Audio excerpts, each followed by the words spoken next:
5 principles కోసం చెప్పుకున్నాం. క్షమార్జవ దయాతోష సత్యం పీయూష వద్భజ.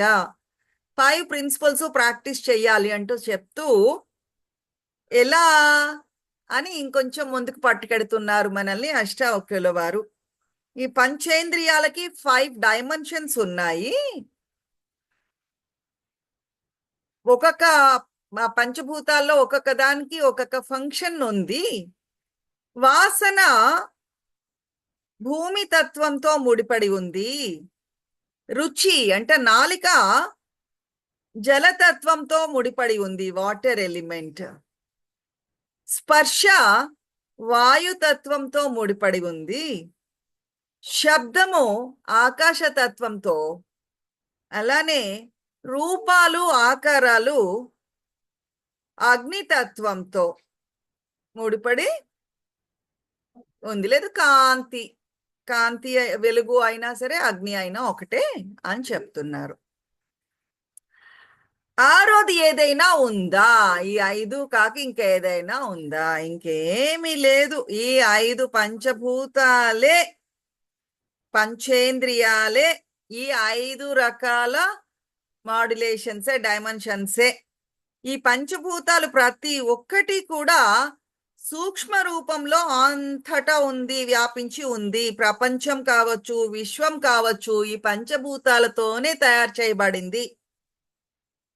అలానే ఈ శరీరము, మనసు కూడా ఇవి 5 ఎలిమెంట్సే కారణము.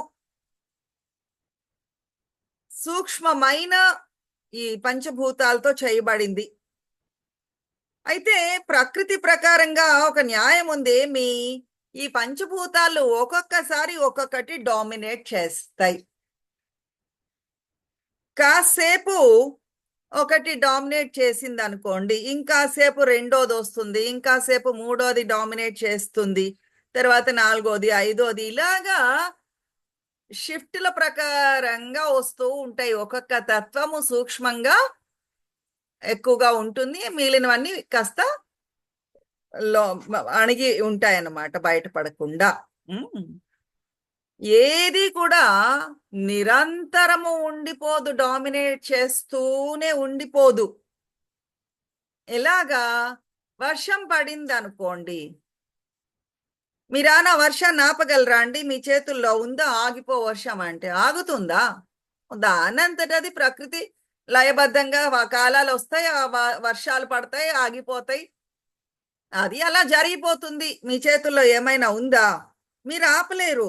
అలానే గాలి వీచింది అనుకోండి, ఆ గాలిని మీరు ఆపగలరా? ఆపలేరు. సూర్యుడు ప్రకాశిస్తున్నాడు అనుకోండి, మీరు ఏమైనా ఆపగలరా సూర్యుడిని? అవి అలా జరుగుతున్నాయి అంతే. అయితే ఈ పంచభూతాలకి మనసు మీద ప్రభావం చూపించే అవకాశం ఉంది. అవి చూపిస్తాయి సూక్ష్మంగా, మనకి బయటపడకుండానే. ఈ పంచభూతాలు మనసు మీద ప్రభావం చూపించినప్పుడు ఒక్కొక్క ఎలిమెంటు మన ప్రభావం చూపించేటప్పుడు ఒక్కొక్క రకమైన మూడ్ వస్తూ ఉంటుంది, ఫీలింగ్స్ వస్తూ ఉంటాయి, సెన్సేషన్స్ వస్తూ ఉంటాయి. చాలా అమూల్యమైన జ్ఞానము గురుదేవులు సింపుల్ గా మనకు అర్థమయ్యేటట్లుగా చెప్పేస్తున్నారు ఇక్కడ.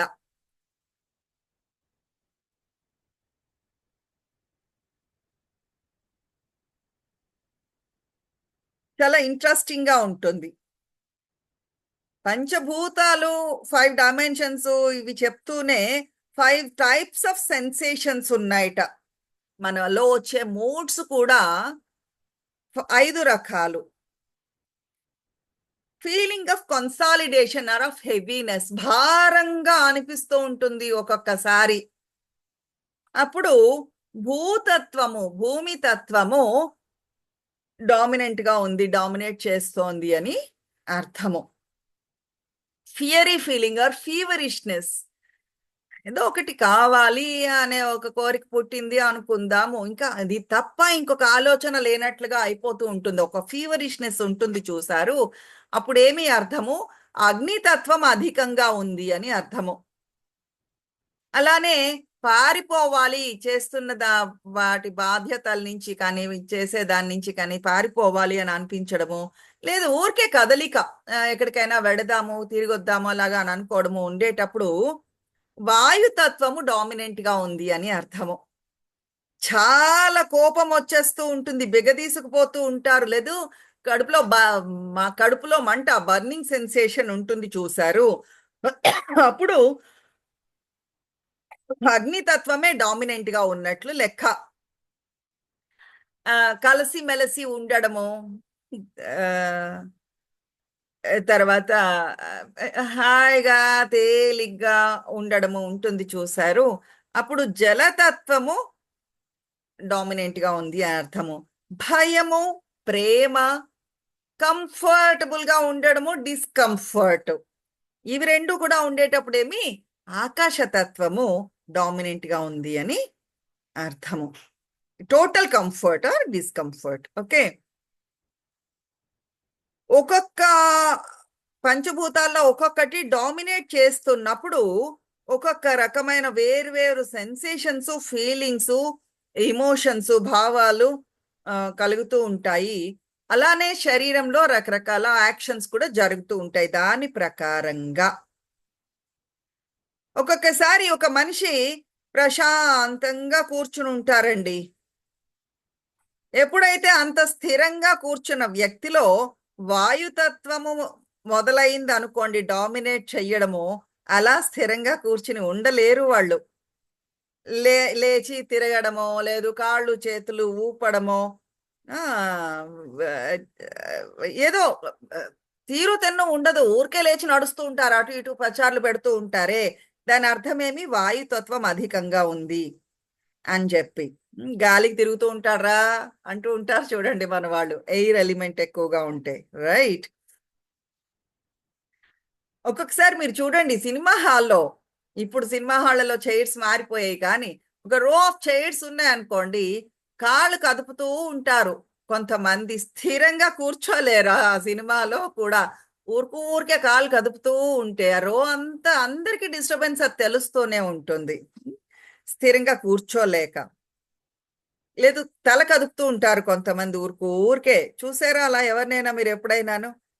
స్థిరంగా కూర్చోరు, కదులుతూనే ఉంటారు. అప్పుడేమి సిస్టమ్, నా వ్యవస్థని, టోటల్ ఈ వ్యవస్థ అంతటినీ కూడా వాయుతత్వము డామినేట్ చేస్తోంది అని అర్థము. ఆ వాయుతత్వం వాళ్ళని ఓవర్టేక్ చేసేసింది, పూర్తిగా ఆక్రమించేస్తుంది అన్నమాట.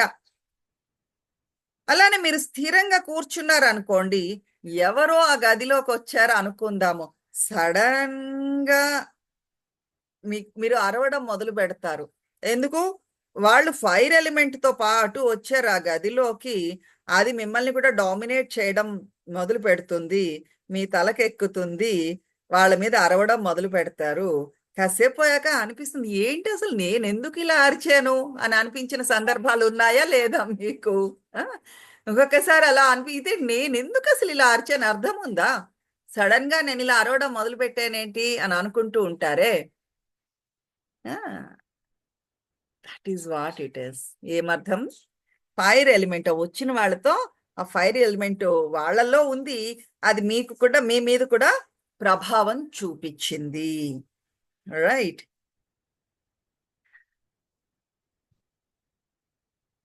ఆకాశతత్వం ఒక ధ్యానం చేస్తున్న, ఎక్కువ మంది ధ్యానం చేస్తున్న ప్రదేశము, అలాంటి చోటకి మీరు వెళ్ళారు అనుకుందాము, అప్పుడు ఆకాశతత్వం డామినేట్ చేస్తుంది.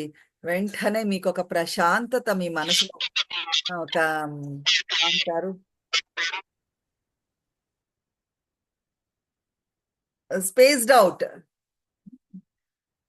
ఏం జరిగింది అంటే ఆకాశతత్వం అక్కడ మీలో ఉదయిస్తోంది అనమాట. ఆల్రెడీ అక్కడ మెడిటేషన్ జరుగుతోంది, స్పేస్ ఎలిమెంట్ ఎక్కువగా ఉంది, డామినేట్ చేస్తూ ఉంది, అది మీ మీద కూడా ప్రభావం జరిగిందా ఇలా ఎప్పుడైనా మీకు? ఒక ప్రశాంతత అనుకోకుండా ఆ ప్లేస్కి వెళ్ళేసరికల్లా మనలో వచ్చేస్తుంది, మనం తెచ్చుకున్నది కాదు, ప్రత్యేకించి దానికి మనము ఏదో ఉపవాసం చేసో లేదు ధ్యానం చేసో మనం తెచ్చుకున్నది కాదు. ఒక ప్రదేశానికి వెళ్ళేసరికల్లా మీకు ఒకరిని కలవడానికి వెళ్ళినప్పుడు గాని ఆ ఏరియా వల్ల మీకు ప్రశాంతత వచ్చేస్తుంది. దాని అర్థం ఏంటి? మీ ఆకాశతత్వం డామినేట్ చేస్తోంది అని చెప్పేసి. ఏం జరుగుతూ ఉంటుంది అంటే, మనం సర్వసాధారణంగా చేసేది ఏంటి అంటే, మనము ఈ ఫీలింగ్స్తో మనల్ని మనము ఐడెంటిఫై చేసుకుంటూ ఉంటాం. నా కోపం అండి, నాకు అలా చేస్తే చాలా కోపం అండి, నాకు ఇలా చేస్తే ఇష్టం అండి, నేను ఆ ఫీలింగ్స్ ఒక్కటే అని భావిస్తూ ఉంటాం. ఎప్పుడైతే మనము అలా భావిస్తున్నామో, ఈ పంచభూతాలతో మనము కొట్టుకుపోతున్నామో అని అర్థమండి. ఆహ్, ఒక్కొక్కసారి గట్టిగా అరిచేస్తాం కోపంగా.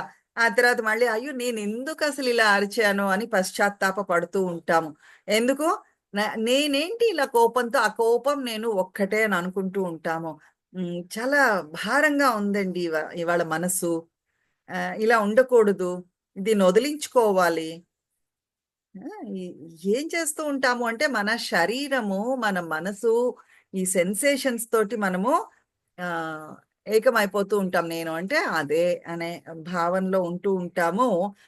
ఆహ్, ఇది మనకర్థం కావాలి అంటే, సైలెన్స్ ప్రోగ్రామ్ చెయ్యాలి. అడ్వాన్స్ మెడిటేషన్ ప్రోగ్రామ్ చేసేటప్పుడు ఎంతగా మనము సైలెన్స్ ప్రోగ్రామ్ మళ్ళీ, మళ్ళీ చేస్తూ ఉంటే 3 నెలలకో, 4 నెలలకో ఒక అడ్వాన్స్ కోర్స్ చేస్తూ ఉంటే ఏమవుతుంది అంటే, ఈ పంచభూతాల వల్ల నాలో ఇటువంటి మార్పులు జరుగుతున్నాయి అనే గ్రహింపు అధికమవుతుంది. ఇదంతా ఇలా జరుగుతోంది అని గ్రహించగలుగుతాము. ఎలాగా? అయితే పడే వర్షం పడుతుంది. నేనేమి దానికోసం ప్రయాస పడనవసరం లేదు. పడాలి అన్నా, ఆపాలి అన్నా అది నా చేతుల్లో లేదు. ఇది ఇలా జరుగుతుంది. ప్రకృతి సిద్ధంగా. ఆ గాలి వీస్తుంది. నేను దానికోసం ఏమి చెయ్యనవసరం లేదు అన్న గ్రహింపు మనలో వస్తుంది. అయితే ఇక్కడ మనం గుర్తుంచుకోవాల్సిన విషయం ఏంటి? నా పృథ్వీ న జలం న అగ్నిర్ న వాయుర్ద్రవ వా భవాన్. ఈ 5 పంచభూతాలు కూడా నువ్వు కాదు. భూమి కాదు, నీరు కాదు నువ్వంటే, అదొక్కటే కాదు. పృథివీ ఆప తేజో, ఫైర్ కాదు, అగ్ని కాదు, వాయు కాదు, ఆకాశము కాదు. ఈ పంచభూతాలు కాకుండా నువ్వు ఇవేవి కాదు. ఈ పంచభూతాలు కూడా నిరంతరము నీతోనే ఉండిపోతాయి అని అనుకోకు. గమనిస్తే కాసేపు ఆ భావం ఉంటుంది. ఆ పంచభూతాల ప్రభావం ఉంటుంది. మళ్ళీ మారిపోతూ ఉంటాయి. ఈ ప్రభావం కూడా మారుతూనే ఉంటుంది. ఇది కనుక మీరు గ్రహించకపోతే, ఏదో ఒక పంచభూతాల్లో ఏదో ఒకటి మిమ్మల్ని అంటిపెట్టుకుని చాలా ఎక్కువ కాలం ఉండిపోతుంది. ఎందుకు అంటే అది ఉండిపోవడం కాదు, నిజానికి మీరు దాన్ని వెళ్ళనివ్వకుండా ఆపుతూ ఉంటారు. పట్టుకు వెళ్లాడుతూ ఉంటారు. అదే బంధము. చెప్పుకోవాలి అంటే, ఒక కోపమొచ్చింది, అరిచేశారు. సరే, అక్కడ ఏదో అలా జరిగిందని వదిలేయడం కాదు. అయ్యయ్యయ్యయ్యో! కోపమొచ్చి నేనెలా అరిచేశాను అని అదే ఫీలింగు పట్టుకు రోజంతా వెళ్లాడుతూ ఉంటారు. కనబడ్డ వాళ్ళందరికీ ఏమైందో తెలుసా ఇవాళ? నేనిలా అరిచేశానండి. అస్సలు నేను ఎప్పుడూ అలా ఉండను. ఎందుకిలా అరిచేశాను? ఆ వచ్చి వెళ్ళిపోయిన కోపాన్ని పట్టుకు వెళ్లాడుతూ ఉంటారు. అదే బాండేజ్. బంధం అంటే ఏమి? ఇదే. నిజానికి ఏది మిమ్మల్ని అంటిపెట్టుకుని ఉండిపోవట్లేదు. ప్రకృతి సిద్ధంగా వచ్చి వెళ్ళిపోతున్నాయి. కానీ మీరు దాన్ని పట్టుకుని వేళ్లాడుతున్నారు. వెళ్ళిపోతున్న ప్రవాహంలాగా ప్రవహిస్తున్న దాన్ని మీరు పట్టుకుని వేళ్లాడుతున్నారు. ఐరనీ ఏంటి అంటే, ఈ పంచభూతాలు మిమ్మల్ని అంటిపెట్టుకుని ఉండిపోవట్లేదు. మీకు బంధాల్ని కలగజేయట్లేదు. మీరు ఆ బంధంలో కావాలని ఏరి కోరి అందులోకి వెడుతున్నారు. ఒక ఈగ ఎగిరిపోదామని చూస్తోంది. దాని మట్టుకు దాన్ని వదిలేస్తే అది కాసేపు వాలుతుంది. బయటికి వెళ్ళిపోదామని చూస్తూ ఉంటే మీరేం చేస్తున్నారు? ఆ గది తలుపులు బిగించేసి, ఆ గదిలో ఈగను అట్టే పెట్టేద్దామని చూస్తున్నారు వెళ్ళనివ్వకుండా. అది ఒక ఎత్తు. మళ్ళీ ఈ గదిలో ఈగుందండి. అబ్బా! ఒక్క ఈగ ఉంటే ఎంత చిరాకో అంటూ మళ్ళీ దాని మీద మొదలుపెడుతున్నాం. వెళ్ళనివ్వనిది మనమే. మళ్ళీ ఆ బంధాన్ని పట్టుకుని నాకు ఇలా ఉంది బంధము అని చెప్పేసి మళ్ళీ బాధపడేది కూడా మన దించి వెళ్ళిపోదాం అని అనుకుంటే వెళ్ళనివ్వకుండా పట్టుకుని వేళ్లాడుతూ దాన్ని ఇంకా కంట్రోల్ చేద్దామని చూసి "హ్మ్, ఏనం సాక్షిణమాత్మానం చిద్రూపం విద్ధి ముక్తయే." ఇది ఎప్పుడైతే గ్రహిస్తారో ఒక సాక్షిలాగా ఉంటారో ఇవన్నీ జరుగుతూ ఉంటాయి. జీవితం అన్నాక కోపము వస్తుంది, విసుగు వస్తుంది, చిరాకు వస్తుంది, అరుస్తాము. ప్రకృతి సిద్ధంగా అవి అలా జరిగిపోతున్నాయి అని ఒక సాక్షి భావంతో మీరు చూడగలిగినప్పుడు ఇవన్నీ వచ్చి వెళ్ళిపోతూ ఉంటాయి టెంపరరీ. ఇది కూడా మారిపోతుంది అన్న గ్రహింపు ఎప్పుడైతే ఉందో చిద్రూపం విద్ధి ముక్తయే. అప్పుడు నువ్వు ఆ శుద్ధ చైతన్యం లాగా ఉంటావు. అన్‌టచ్, ఏది నిన్ను అంటదు, ఎటువంటి మరక నీ మీద పడదు, ఏ సంఘటన కాని ఏ పరిస్థితి కాని నిన్ను చలింప చెయ్యదు. ఆకాశంలాగా శుద్ధంగా ఉంటావు. అది నీలో కనుక ఎస్టాబ్లిష్ అయితే హ్మ్, అప్పుడు నువ్వు పూర్తిగా మోక్షం తీసుకున్నట్లే. మోక్షము, ముక్తి నీకు వచ్చేసినట్లే. ఏది? Practising this. రోజంతా 24/7 కూడా అలాగనే ఉండిపోతాము అని కాదు. ఈ ఒక సాక్షిలాగా ఇదిలా జరిగిపోయింది అన్న గ్రహింపు మొదట్లో కొంచెం ఎక్కువసేపు ఆ పశ్చాత్తాపం, అరెరే నేనేంటి ఇలా కోపడ్డాను అని చెప్పి ఉండొచ్చు, లేదా కోపం అనే ఫీలింగ్ ఎక్కువసేపు ఉండొచ్చును గాక ప్రాక్టీస్ చెయ్యగా చేయగా ఆ అవేర్నెస్, ఆ గ్రహింపులో ఎక్కువసేపు ఉండగలుగుతారు. సరే వస్తే వచ్చిందిలే అని చెప్పుకున్నాం కదా, క్షమ, నన్ను నేను క్షమించుకుంటాను. అందుకు ప్రాక్టీస్ ఆ 5 చాలా ఇంపార్టెంటు అని చెప్పారు గురుదేవులు. క్షమార్జవ దయాతోష సత్యం, ఇవి 5 కూడా చాలా ముఖ్యమైనవి. ప్రాక్టీస్ చేసేటప్పుడు ఏమవుతుంది, ఆ సాక్షి లాగా ఉండగలుగుతావు. ఎప్పుడు ఎప్పుడు చెయ్యాలి ఇదంతా, ఎప్పుడు ఇది సాధ్యపడుతుంది, ఎప్పుడండి? రైట్ నౌ, ఇప్పుడే, ఈ క్షణం నుంచి, రేపు కాదు. ఉమ్, ఏం ఏం చేయగలుగుతారు అప్పుడు? ఈ భూమి భూమికి చెందినదే ఈ శరీరము. ఈ గాలి, ఆకాశము, అగ్ని, ఉ- నీరు, ఈ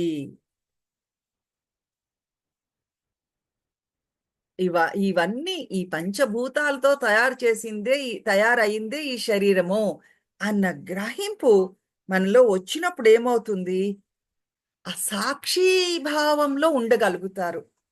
లేదు, మనల్ని మనం ఈ బాడీ తోటి మైండ్ తోటి ఐడెంటిఫై చేసుకుని ఉంటాము. ఆ బిగ్ ఐ ఉంది చూసారు, ఆత్మ శాశ్వతము, ఇదంతా టెంపరరీ అన్న సాక్షి భావంలోకి ఉండగలుగుతారు. అది అసలైన అందము. లేదు, ఒక సంపూర్ణత్వం మనలో వస్తుంది. లేదు, టోటల్ బిలాంగింగ్‌నెస్, ఒక ఆత్మీయత, ఆహ్, మనసు రిలాక్స్ అయిపోతుంది. మీలో ఉండే శక్తి కూడా ప్రసన్నంగా ఉంటుంది. శాంతియుతంగా ఉంటుంది. ఆ క్షణంలో నువ్వు ఆనందంగా ఉంటావు. శాంతియుతంగా ఉంటావు. సెటిల్ అయి ఉంటావు. హ్మ్. బంధముక్తో భవిష్యసి. ఆ క్షణంలో నువ్వు బంధముక్తుడివి అయిపోతావు. జై గురుదేవ్. ఇవాళ మనకొక స్పెషల్ గెస్ట్ ఉన్నారు ఇక్కడ. వారు కూడా మాట్లాడతారు. రిక్వెస్ట్ చేశాను నేను. సో, జై గురుదేవ్.